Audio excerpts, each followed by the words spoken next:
연합집회에 관한 에피소드입니다. 연합집회를 하고 있는데 건물에 불이 났다고 한 사람이 외쳤습니다. 그 소리를 들은 각 교단의 반응이 좀 색다릅니다. 감리교인들은 모여서 야, 기도하자 하고 기도하기를 시작했습니다. 루터 교인들은 불은 마귀의 장난인데 마귀 악한 것이라고, 이것은 악한 것이니 악한 것은 사라지라고 선포하는 문구를 붙였습니다. 장로교 교인들은 위원장을 임명하고 사건을 조사하여 다음 회의 때까지 반드시 보고하라고 했습니다. 천주교인들은 이 피해를 보수하기 위하여 헌금 바구니를 돌렸습니다. 침례교회는 어떻게 했을까요? 모두 물속으로 웃자고 한 얘기겠죠. 그렇지만 우리가 상황과 사건에 따라서 사람들의 반응은 다 다릅니다. 여러분, 이스라엘 주변에 모압이라는 나라가 있습니다. 이것은 아합 왕이 점령을 해서 매년 10만 양의 가축 털을 받던 조공을 받는 나라였습니다. 근데 왕이 죽고 나니까 이 모압의 왕이 변심을 해서 조공을 하지 않고 우리는 독립했다고 말합니다. 그 아들이었던 여호람이 볼 때 상당히 마음이 상했습니다. 혼자는 감당할 수 없고 유다 왕과 에돔 왕이 연합을 해서 전쟁을 하러 갑니다. 모압을 점령하기 위해서였죠. 근데 가는 길에 문제가 생겼습니다. 그것이 9절에 있는 말씀이지요. 같이 한번 봅시다.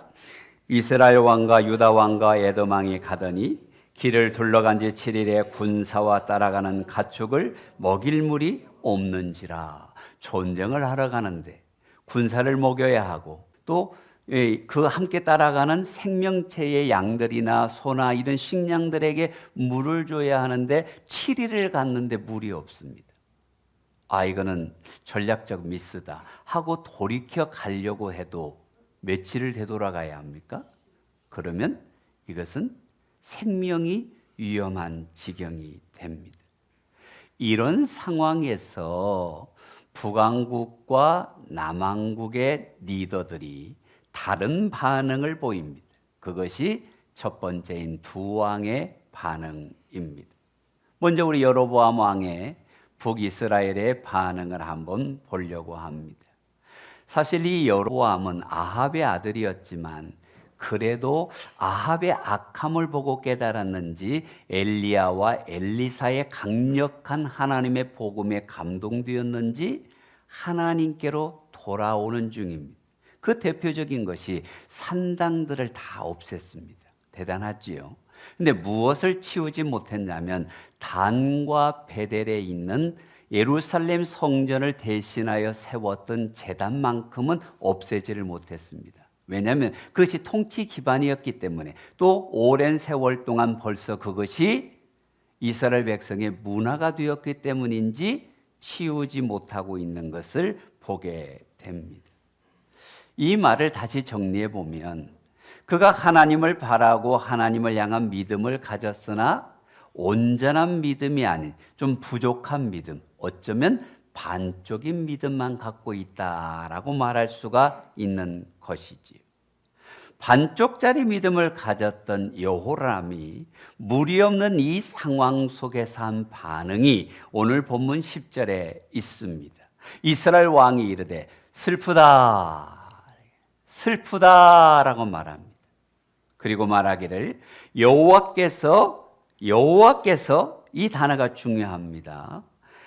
여호와께서 이 세 왕을 불러 모압의 손에 넘기려 하시는도다라고 말합니다. 자, 그가 고백하는 것은 전쟁은 하나님께 달려 있는데 하나님이 이 전쟁에서 우리로 패하게 하고 있구나라고 진단을 합니다. 신기한 것은 하나님이 지게 하신다, 하나님이 패하게 하신다, 그러면 우리 믿음 좋은 우리는 어떻게 합니까? 하나님 은혜를 주세요. 하나님 도와주세요. 하나님 힘을 주세요. 하고 하나님을 찾을 것 같은데 신기하게 슬프다만 반복합니다. 이것이 믿음 없는 사람의 한계인 것 같습니다. 근심하고 염려하고 죽게 되었다고 불평은 하는데 비관적인 자세인데 뭐가 없습니까? 믿음의 도전이 없습니다. 신앙의 열정이 없습니다. 여러분, 여로보암이 오늘 우리에게 주는 교훈이 있습니다. 많은 신앙인들이 여로보암처럼 하나님은 아는데 하나님은 믿으려고 하는데 뜨거운 열정과 온전한 믿음으로 하나님을 기쁘게 하는 것이 아니라 적당하게 대충 그렇게 신앙생활하는 사람들이 적지 않다라는 것입니다. 세상을 버리고 하나님을 사랑해야 되는데 하나님도 좋고 세상도 좋고 요때는 세상, 요때는 하나님 이렇게 반쪽 신앙을 가진 사람들이 적지 않아 있습니다. 그러나 오늘 말씀을 듣는 우리가 온전한 믿음으로 하나님을 기쁘시게 하는 믿음으로 일어섭시다. 살아납시다. 여러분, 하나님과 세상 사이에 어정쩡하게 서 있으면 세상도 섬기고 하나님도 섬기면 하나님의 은혜가 역사하지 않습니다. 하나님의 복이 멀어집니다. 하나님의 은혜와 진리가 우리를 이끌어가지 못합니다. 그래서 출애굽을 하는 이스라엘 백성들에게 너희는 나를 예비하게 해서 출애굽하는데 가나안 땅에 들어가는 이스라엘 백성에게 너는 마음을 다하고 뜻을 다하고 힘을 다하고 정성을 다하여 나를 사랑하라. 절반이 아니라 일부가 아니라 온전히 사랑하라. 마음 다해 사랑하라. 우리가 이렇게 믿음으로 나아가게 되시기를 바랍니다. 또 한 사람의 반응, 여호사밧 왕, 유다의 왕의 반응을 봅시다. 여호사밧 왕은 믿음이 좋은 왕입니다. 아사를 따라서 믿음이 잘 정착된 왕이지요.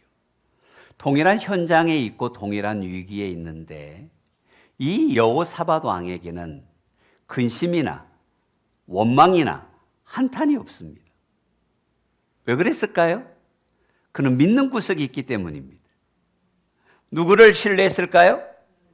이렇게 묻습니다. 11절을 보니까 여호사밧이 이르되 우리가 여호와께 물을 만한 여호와의 선지자가 없느냐? 자, 우리가 어려움을 당했다, 물이 없다, 힘들다. 그런데 이 상황을 의논할 하나님께 물어줄 하나님의 사람이 없느냐? 그는 동일한 사건 가운데 누구를 찾고 있습니까? 그렇습니다. 우리가 인생의 수많은 사건들 가운데 어떤 반응을 할 것이냐? 어려움이 오면 하나님을 바라고 힘든 일이 오면 주님 앞에 엎드려야 할 줄로 믿습니다. 하나님께 나아가야 합니다. 하나님께 나아가야 하나님이 역사하십니다. 그러니까 병사 중에 하나가요, 마침 엘리사 선지자가 계십니다. 그러니까 이 여호람, 여호사밧, 에돔 왕이요 직접 선지자에게 나아갑니다. 여러분, 중요한 대목입니다. 사령관을 보낸 게 아닙니다. 부하를 보낸 게 아닙니다.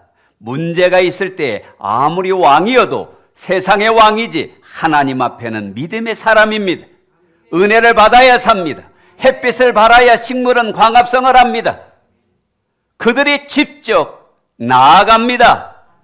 여러분, 우리가 내가 하나님께 나아가야 합니다. 부모님이 믿음 좋은 것으로 만족하지 마시고 내가 은혜 받아야 합니다. 내가 하나님을 만나야 합니다. 내가 하나님을 경험해야 합니다. 할렐루야. 신기한 것은 이 여호사밧 왕은 여러분 아합이 전쟁을 하자고 했을 때도 동일하게 반응했습니다. 우리 하나님의 선지자한테 물어봅시다. 그러니까 어려움이 생겼을 때 또 동일하게 반응합니다. 하나님의 선지자가 없느냐? 저는 이것을 경건의 능력이라고 믿습니다. 여러분, 평소에 훈련된 신앙이, 평소에 하나님을 바라보는 신앙이, 평소에 그의 믿음을 갖고 있는 경건의 습관이 위기 때에 빛을 발하는 것입니다. 우리가 물론 어려울 때 하나님을 찾는 거 복된 것입니다만은 늘 하나님의 말씀을 묵상하고 주님과 친밀한 자가 되고 하나님과 가까운 자가 되고 하나님의 뜻을 분별하는 묵상의 은혜가 있다면 어떤 위기가 와도 하나님을 만날 수 있습니다. 하나님을 경험할 수 있습니다. 엘리사 선지자가 있다라는 것을 듣고는 12절에 이렇게 고백합니다. 여호사밧이 이르되 여호와의 말씀이 그에게 있도다. 아멘. 뭐가 있어요? 상황은 물이 없습니다. 군대가 굶주리고 있습니다. 군대가 메마르고 목마릅니다. 근데 여호사밧은 말합니다. 여호와께 말씀이 있다. 우리는 내 앞에 있는 물질을 보고 환경을 보고 어려움을 보고 질병을 보지만 하나님이 우리에게 무슨 은혜를 주실 것인지, 이 고난을 통해서 어떤 일에 역사하실 것인지, 이 환경을 통해 이루기를 원하는 하나님의 뜻이 무엇인지 하나님의 말씀에, 하나님의 뜻에 우리의 관심이 가게 되시기를 바랍니다. 여러분, 군대는 물이나 양식으로 승리하는 것이 아니라 이스라엘의 군대는 하나님이 역사하셔야 합니다. 우리 인생도 또한 마찬가지지. 두 번째로 반전과 더하심을 상고하고자 합니다. 이 왕들의 내방을 받은 엘리사 선지자가 좀 생뚱맞은 반응을 했습니다. 검은고를 가져와라. 여러분, 우리나라 가야금 검은고가 있지 않습니까? 이건 어떻게 연주를 합니까? 줄을 튕겨서 연주를 하지 않습니까? 근데 그 줄이 끊어지면 소리가 날까요? 저는 검은고를 통해서 엘리사가 여호람 왕에게 하고자 하는 영적인 메시지가 있습니다. 너에게 왜 물이 없느냐? 하나님과의 관계가 끊어졌기 때문이다. 왜 악기가 소리를 내지 못하느냐? 왜 선민인 이스라엘 백성이 어려움을 겪느냐? 그것은 하나님과의 연결된 줄이 끊어졌기 때문이다 라는 메시지를 주고 있는 것이지요. 여러분, 우리가 살다 보면 인간관계의 줄이 끊어질 때도 있고 사업의 어려움이 올 때도 있고 물질의 줄이 끊어질 때, 건강의 줄이 끊어질 때도 있습니다만은 하나님과 나와의 영적인 줄이 연결되어 있으면 변함없이 신실하게 미쁘심으로 사랑하시는 그 은혜가 내게 머물러 있으면 염려하지 마시기 바랍니다. 하나님이 하십니다. 그래서 우리는 하나님께 나아가는 것입니다. 여러분, 하나님 말씀에 집중해야 합니다. 이렇게 선지자한테 나아갔더니 하나님이 말씀하십니다. 음성을 들려주십니다. 16절이지요. 그가 이르되 여호와의 말씀이 이 골짜기에 개천을 많이 팔아. 많이 팔아. 여러분, 고랑을 파라는 것입니다. 많이 파라라는 것입니다. 마른 땅에 파라라는 것입니다. 여러분, 그러면 뭐라고 말씀하시는 겁니까? 샘이 터질 것이다. 은혜가 열릴 것이다. 복된 장마비가 역사할 것이다. 이른 비와 늦은 비를 주실 것이다. 때를 따라 돕는 은혜를 주실 것이다. 할렐루야. 믿음의 샘을 파세요. 기도의 샘을 파세요. 하나님이 역사하십니다. 하나님이 은혜 주십니다. 근데 의심할까 봐 17절에 이렇게 말씀합니다. 함께 읽겠습니다. 여호와께서 이르시기를 너희가 바람도 보지 못하고 비도 보지 못하되 이 골짜기에 물이 가득하여 너희와 너희 가축과 짐승이 마시리라. 할렐루야. 기대감을 가지라는 것입니다.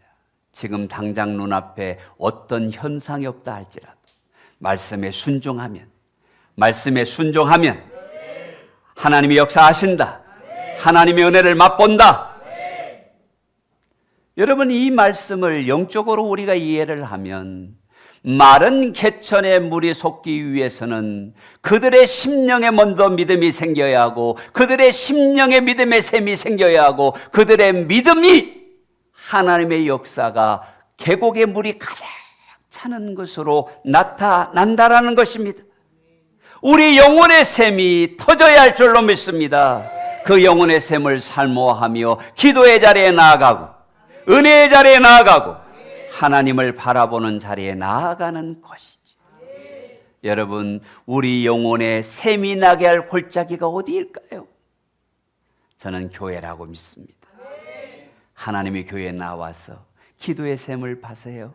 말씀의 샘을 파세요. 그러면 하나님이 우리의 인생의 샘이 가는 곳마다 이삭처럼 터지게 될 줄로 믿습니다. 메마른 시대라고 할지라도, 목마른 시대라고 할지라도 하나님이 함께 하시면 우리는 은혜의 강가에 서게 되는 것이지. 여러분, 조금 파지 마시고, 가끔 파지 마시고, 많이 팔아, 많이 팔아, 기도를 많이 팔아, 말씀을 많이 팔아.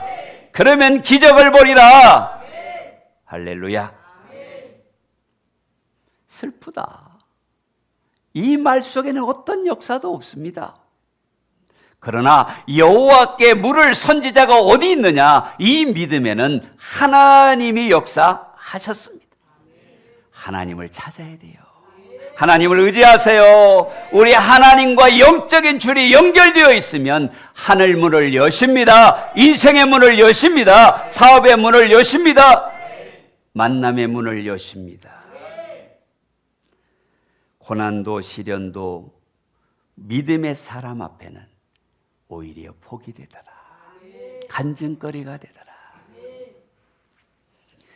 슈레시 파드 만화반의 돈에 관한 완벽한 사용 설명서를 보면 가난으로 힘들어하는 딸이 엄마에게 투정을 합니다. 나 그만 살고 싶다. 그랬을 때 엄마가 주방에 가서 냄비 3개를 준비했습니다. 그리고 불을 피우고는 여기에는 당근을 넣고, 2번째는 계란을 넣고, 3번째는 커피를 넣었습니다. 불을 가열하니까 당연히 물이 끓겠죠? 조금 시간이 지난 뒤에 딸에게 물었습니다. 이것들이 어떻게 되었니?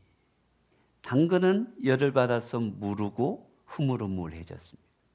근데 계란은 열을 받으니까 단단해졌습니다. 커피는 녹아져서 물과 하나가 되었습니다. 어머니가 말합니다. 당근, 계란, 커피가 뜨거운 물이라는 똑같은 고난을 통과했을 때 당근은 물러졌고, 달걀은 단단해지는 변화를 겪었고, 커피는 뜨거운 물 자체를 향기롭게 변화시켰다. 여러분, 네 인생에 고난이 왔을 때 약해질 건지 단단해질 건지, 그 고난을 향기 있는 사건으로 변화시킬 것인지 선택하라. 믿음으로 선택하라. 그러면 오히려 견고해지고, 오히려 향기로워지고, 오히려 의외로워질 줄로 믿습니다. 아멘, 아멘. 그래서 공동번역 119편 71절을 보면 고생도 나에게 유익한 일, 그것이 우리의 뜻을 알려줍니다 라고 말하고 있습니다. 오히려 고난을 통해서 하나님의 뜻을 알게 되는 것이죠. 그래서 주님 말씀합니다. 항상 기뻐하라. 쉬지 말고 기도하라. 범사에 감사하라. 우리 교회의 1만 시간 기도회를 통해서 하나님의 역사하심을 많이 보고 있는데요. 제가 한 집사님에게 당신은 예배도 잘 드리시고 묵상도 잘 하시는데 기도 시간이 좀 부족한 것 같은데 기도의 맛을 봤으면 좋겠습니다. 권면을 했더니 그 이후로 매주 수요일과 매주 금요일마다 한 2시간 정도 퇴근하고 예배 전까지 기도하는 분을 봤습니다. 어쩌다 그래 하고 말겠지. 근데 거의 6개월 이상을 꾸준히 기도를 할 때 그 기도하는 집사님을 보면서 하나님의 일하심을 경험하겠구나라는 감동이 있었습니다. 지난 수요일 날 신년 신방을 하는데 목사님 기도 제목이 있습니다. 작년에 분명히 회사에서 2024년에는 이런 연봉을 주겠다고 약속을 했는데 올해 회사의 사정이 좋지 않다고 동결한다고 하는데 하나님이 어떤 은혜를 주실지 기도해 주시면 좋겠습니다. 제가 그럴 때 하나님을 붙쫓으면 룻을 통해서 역사하신 하나님께서 하나님이 가장 기뻐한 일을 세우실 거라는 말씀으로 도전을 주었습니다. 금요 기도회가 끝나고 목양실에 와서 하나님의 일하심을 간증합니다. 규모가 훨씬 큰 회사에서 직급을 한 단계 올려서 자기가 원하는 연봉보다 더 많은 연봉을 주면서 스카웃 했답니다. 하나님께 영광 올려드립니다. 기도하시면 하나님이 역사하십니다. 여러분 20절을 보세요. 아침이 되어 소재 드릴 때에 물이 어둠 쪽에서부터 흘러와 그 땅에 가득하였더라. 상상도 못할 일입니다. 먹을 물이 없었는데 하나님이 개입하시니 이스라엘과 유다와 에돔 민족들에게 물이 가득한 강이 열렸습니다. 이분이 우리의 하나님이십니다. 여러분이 믿고 있는 하나님, 풍성하게 하시는 하나님이십니다. 더하시는 하나님이십니다.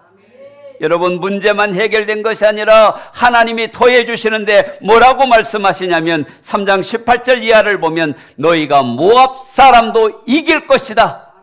여러분 물이 목적이 아니었잖아요. 전쟁에서 이기는 게 목적이었잖아요. 근데 물이 없어서 하나님의 말씀을 쫓고 하나님 앞에 기도했더니 하나님이 말씀합니다. 모압도 내 손에 붙이시리라. 하나님은 더하십니다. 하나님은 뿔로 사십니다. 전쟁기까지 이기게 하십니다. 무슨 말입니까? 여호사밧은 물이 문제가 아니라 여호와의 말씀이 엘리사에게 있다. 하나님이 말씀하시면, 하나님이 은혜 주시면, 하나님이 역사하시면 승리합니다. 그런데요, 이 물이 아침에 햇빛을 받아서 붉게 보이니까 모압 사람들이 세 나라가 연합했다가 서로 깨져갖고 전쟁에서 피 흘리고 죽은 줄 알고 급습을 하러 왔는데 대기하고 있던 연합군이 그들을 오히려 급습합니다. 성읍까지 쫓아가서 대승을 거두게 됩니다. 하나님 사랑하세요. 하나님 의지하세요. 우리가 분명하게 기억해야 될 것은 인생은 상황이 아닙니다. 믿음을 가졌느냐? 나의 영성이 어떠하냐? 내가 하나님과 관계의 줄이 열렸느냐? 내가 하나님과 친밀하냐가 중요합니다. 경건의 능력이 경건의 습관을 통해 나타나면 하나님은 일하십니다. 하나님 바랍시다.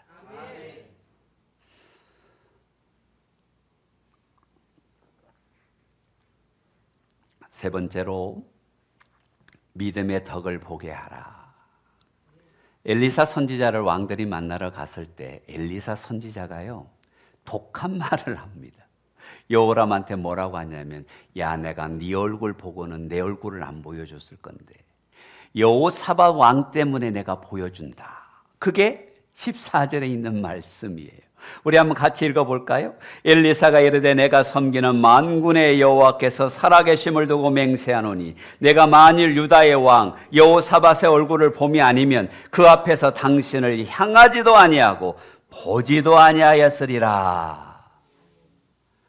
여호사밧 왕 얼굴 보고 만나주셨고 살려주셨고 물을 주셨어요. 멋지지 않습니까? 이들은 생명의 위기, 민족의 위기, 죽음의 위기 앞에서 하나님이 여호사밧을 보시고 살리시고 고치셨어요. 온전한 믿음의 사람을 가진 기도, 그 기도자의 얼굴을 보시고 하나님이 은혜 주시는 겁니다. 다른 사람은 어찌할지라도 믿음으로 기도하는 그 한 사람과 함께 일하시고 그를 통해서 역사하시고 그를 통해서 믿음의 명문가가 되게 하시고 그를 통해서 교회와 민족이 복을 받게 하시는 것이죠. 여러분 요셉을 생각해 보세요. 노예로 끌려갔지만 하나님을 잘 섬긴 요셉 때문에 보디발과 그의 집이 형통하였더라. 이것이 믿음 아닙니까? 여러분 다윗의 후손들이 죄 가운데 있어서 하나님을 떠난 자도 있지만 성경이 뭐라고 말씀합니까? 다윗을 생각하사 그 나라를 보존하신 거예요. 하나님이 은혜 주실 때에 나의 기도가 생각나게 되고 하나님의 복 주실 때에 나의 믿음 때문에 내 자손이 우리의 교회라는 공동체가 이 나라와 이 민족이 덕보고 살 수 있도록 우리가 하나님 앞에 바로 섭시다. 은혜의 통로가 됩시다. 복의 통로가 됩시다. 믿음은 반응입니다. 동일한 상황 속에서 슬프다고 말하는 자가 있고 여호와의 말씀을 기대하는 자가 있습니다. 믿음으로 반응하여 하나님의 위대하심을 이루어가는 복된 성도가 되십시다.